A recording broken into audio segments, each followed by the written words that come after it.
लाहौर के कज़ाफ़ी स्टेडियम में आज पाकिस्तान और साउथ अफ्रीका के दरमियान पहला टी20 मैच में साम अयूब ने अपनी बैटिंग का लोहा उस वक्त मनवाया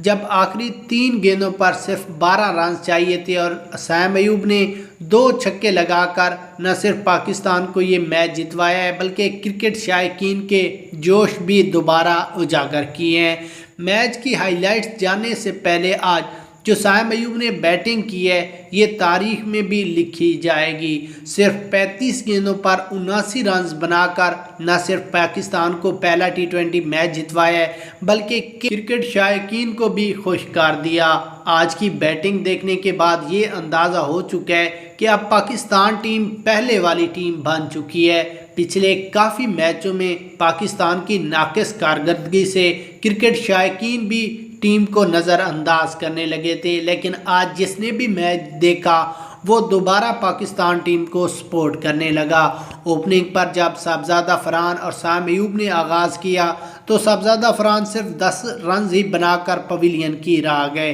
और साम अयूब ने अपनी बैटिंग का ऐसा लोहा मनवाया कि एक ही ओवर में 4-4, 3-3 और 5-5 बाउंड्रियाँ लगाकर 79 रन की शानदार इनिंग्स खेलकर पाकिस्तान को ये मैच जितवाया है। और उसके बाद आगा सुलेमान की बात करें तो वो 13 रन, मोहम्मद नवाज़ 20 रन, शहीन शाह अफरीदी 10, फ़हीम अशरफ 12, अबरार अहमद 0 रन, जबकि उस्मान खान 10, हसन नवाज 29 रन, अब्दुल सम्मद 10 रन, बाबर आजम